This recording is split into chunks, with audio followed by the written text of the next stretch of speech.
മരീനാട് എന്ന് പറയുന്ന സ്ഥലം ശരിക്കും പറഞ്ഞാൽ അവിടെ ഒരു ആളില്ലാത്ത സ്ഥലമായിരുന്നു, ഒരു സ്ഥലം എന്നുള്ള നിലയ്ക്ക് വിജനമായിട്ടുള്ള ഇവിടുത്തെ ബിഷപ്പിൻ്റെ അധീനതയിൽ വരുന്ന ഉടമസ്ഥാവകാശത്തിലുള്ള ഭൂമി, ഒരു മരുഭൂമി പോലുള്ള ഒരു സ്ഥലമായിരുന്നു.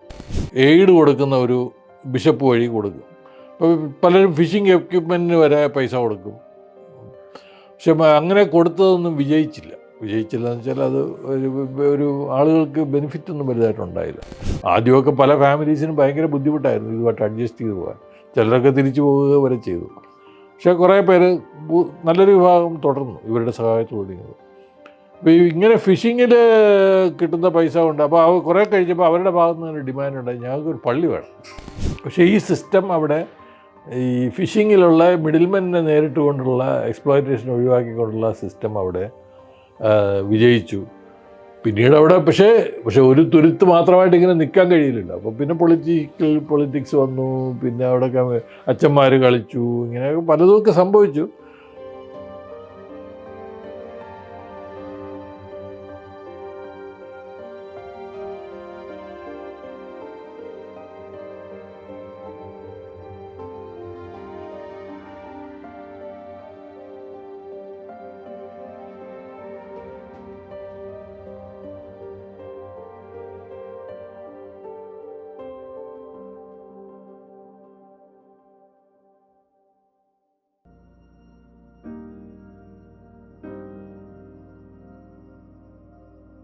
മരീനാട് എന്ന് പറയുന്ന സ്ഥലം ശരിക്കും പറഞ്ഞാൽ അവിടെ ഒരു ആളില്ലാത്ത സ്ഥലമായിരുന്നു, ഒരു സ്ഥലം എന്നുള്ള നിലയ്ക്ക് വിജനമായിട്ടുള്ള ഇവിടുത്തെ ബിഷപ്പിൻ്റെ അധീനതയിൽ വരുന്ന ഉടമസ്ഥാവകാശത്തിലുള്ള ഭൂമി, ഒരു മരുഭൂമി പോലുള്ള ഒരു സ്ഥലമായിരുന്നു. അപ്പോൾ ഈ വിമോചന സമരമൊക്കെ നടന്നു കഴിഞ്ഞ സമയത്ത് ഇവിടുത്തെ പുറത്തുനിന്നുള്ളവരുടെ പല ചർച്ച് വഴി ഇവരുടെയൊക്കെ ദുരവസ്ഥ കണ്ടിട്ട് പല ഏജൻസികൾ ഇവരെ ഹെൽപ്പ് ചെയ്യാൻ വേണ്ടിയിട്ട് ബിഷപ്പിന് പൈസ കൊടുക്കുകയും ഫുഡ് കൊടുക്കുകയും, അപ്പോൾ അത് കാരണം എയ്ഡ് കൊടുക്കുന്ന ഒരു ബിഷപ്പ് വഴി കൊടുക്കും. അപ്പോൾ പലരും ഫിഷിംഗ് എക്യുപ്മെൻറ്റിന് വരെ പൈസ കൊടുക്കും. പക്ഷെ അങ്ങനെ കൊടുത്തതൊന്നും വിജയിച്ചില്ല എന്ന് വെച്ചാൽ അത് ഒരു ആളുകൾക്ക് ബെനിഫിറ്റ് ഒന്നും വലുതായിട്ടുണ്ടായില്ല. അപ്പോൾ അന്നുണ്ടായിരുന്ന ഈ പെരേര ബിഷപ്പ് തന്നെ വിചാരിച്ചു, ഇവരെ കൊണ്ട് ഒരു മോഡൽ വില്ലേജായിട്ട് പാർപ്പിച്ച് ഡെവലപ്മെൻറ്റ് സാധ്യമാണ്, സെൽഫ് ഫൈനാൻസിങ് അല്ലെങ്കിൽ സ്വന്തം കാലിൽ ജീവിച്ച് വളരാനുള്ള ഒരു സൗകര്യങ്ങൾ ഉണ്ടാക്കുന്ന ഒരു മോഡൽ വില്ലേജ് ഉണ്ടാക്കാമെന്ന് പറഞ്ഞാണ് മരീനാട് വില്ലേജ് തുടങ്ങിയത്.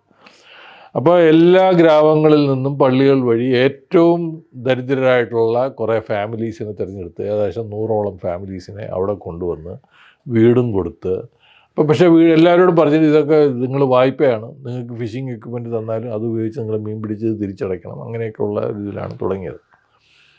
അപ്പോൾ അങ്ങനെ ഒരു ആർട്ടിഫിഷ്യൽ മോഡൽ വില്ലേജ് ആയിരുന്നു. അപ്പോൾ കൂടെ അവരുടെ ഒപ്പം കമ്മ്യൂണിറ്റി സോഷ്യൽ വർക്കേഴ്സും താമസിക്കുക.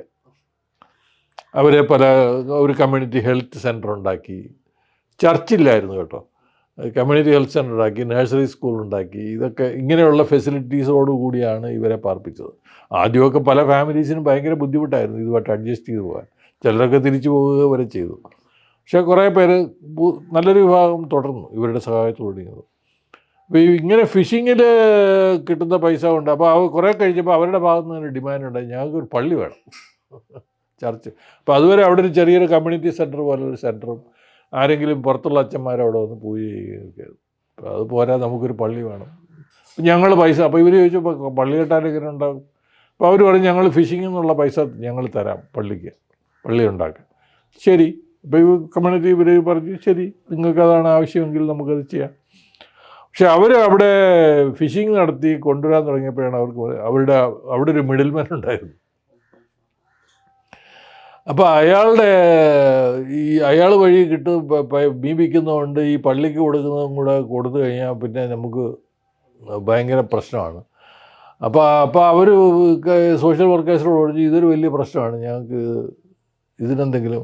അപ്പോൾ സോഷ്യൽ വർക്കേഴ്സ് നമുക്ക് മിഡിൽമാൻ എക്സ്പ്ലോയിറ്റേഷൻ മതിയാക്കി നിങ്ങൾ സ്വന്തം നിലയിൽ വിൽക്കാൻ, ശരി, നമുക്കൊരു കോപ്പറേറ്റീവ് ഉണ്ടാക്കാം. അങ്ങനെ കോപ്പറേറ്റീവ് ഉണ്ടാക്കി.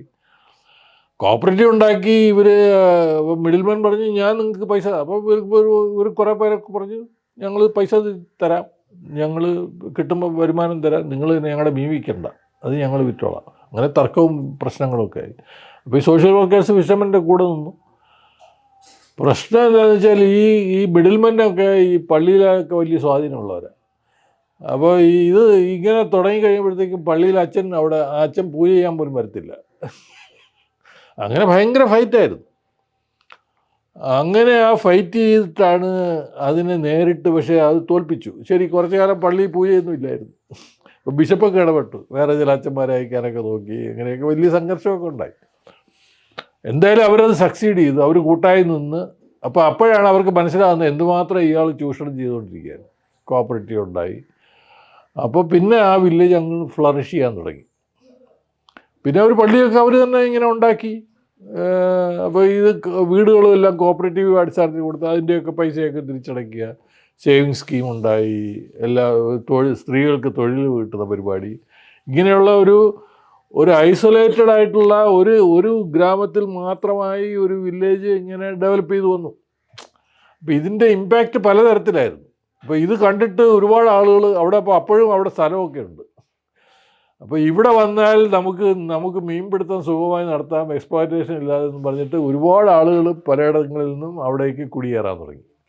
അപ്പോൾ അവിടെയൊക്കെ വീടുകൾ വാങ്ങിക്കുക, സ്ഥലം മേടിക്കുക, വീട് വെക്കുക, അങ്ങനെ ആ ഗ്രാമം അങ്ങോട്ട് 100 എന്നുള്ളത് 10,000-ങ്ങളായി മാറി.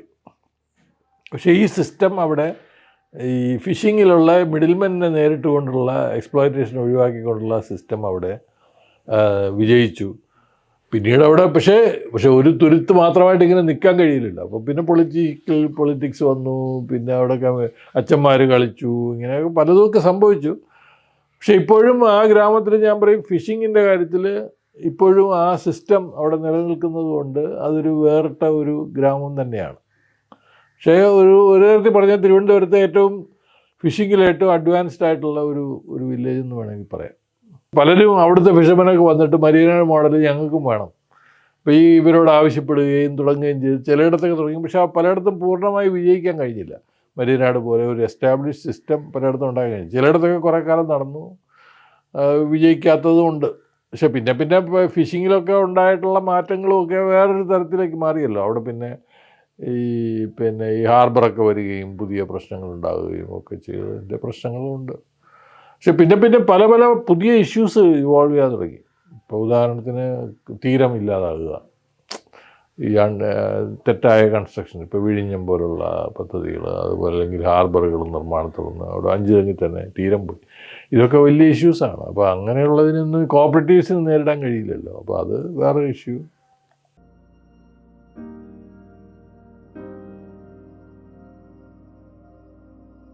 ഞാൻ ആദ്യമായിട്ട് കാണുന്നത് ഞാൻ മരീനാട് വർക്ക് ചെയ്യുമ്പോഴാണ്. അപ്പോൾ അച്ഛൻ തന്നെ ഒരു പ്രാവശ്യം ഞാനവിടെ പ്രവർത്തിക്കുന്ന സമയത്ത് അവിടുത്തെ ഫിഷർമാന് വേണ്ടി കോപ്പറേറ്റീവ്സൊക്കെ തുടങ്ങാനുള്ള സാധ്യത ഉണ്ടോ, എന്തെങ്കിലും അവിടുത്തെ ഫിഷർമാൻ്റെ ഗ്രൂപ്പിന് വേണ്ടി ഒരു ക്ലാസ് എടുക്കാനെന്ന് പറഞ്ഞാൽ എന്നെ വിളിച്ചപ്പോൾ അപ്പോഴാണ് ഞാൻ അദ്ദേഹത്തെ പരിചയപ്പെടുന്നത്. പിന്നെ അത് കഴിഞ്ഞിട്ട് പെട്ടെന്ന് ഞാൻ ആദ്യം പറഞ്ഞല്ലോ 5 തെങ്ങില ഈ ബോട്ട് ഗവൺമെൻറ്റിൻ്റെ ഒരു സ്കീം ഫെയിലുവർ ഉണ്ടായ കറപ്ഷനെതിരായിട്ടുള്ള സമരം. അപ്പം ഞാൻ അതിൻ്റെ കൂടെ ചെയ്തു. അപ്പോൾ അച്ഛൻ അതിൻ്റെ നേതൃത്വത്തിലുള്ള അപ്പോഴാണ്. അപ്പോൾ അങ്ങനെയാണ് ഞാൻ കൂടുതൽ സജീവമാകുന്നതും. ഈ 1978 തിരുവനന്തപുരം ജില്ലാ മത്സ്യത്തൊഴിലാളി യൂണിയൻ എന്ന് പറഞ്ഞൊരു ട്രേഡ് യൂണിയൻ രജിസ്റ്റർ ചെയ്യുന്നത്. അപ്പോൾ അതിലൊക്കെ ഞാനാണ് കൂടുതൽ പങ്കുവച്ചത്. അന്ന് കൊച്ചേരിച്ചനുമായിട്ടൊക്കെ. പിന്നെ ഞങ്ങൾ ഫുൾ പ്രസ്ഥാനത്തിൻ്റെ ഭാഗമായിരുന്നു. ഞാൻ സംസ്ഥാന കമ്മിറ്റിയിലും ഒക്കെ ഉണ്ടായിരുന്നു, ദേശീയ കമ്മിറ്റിയിലും ഉണ്ടായിരുന്നു. അങ്ങനെയൊക്കെ.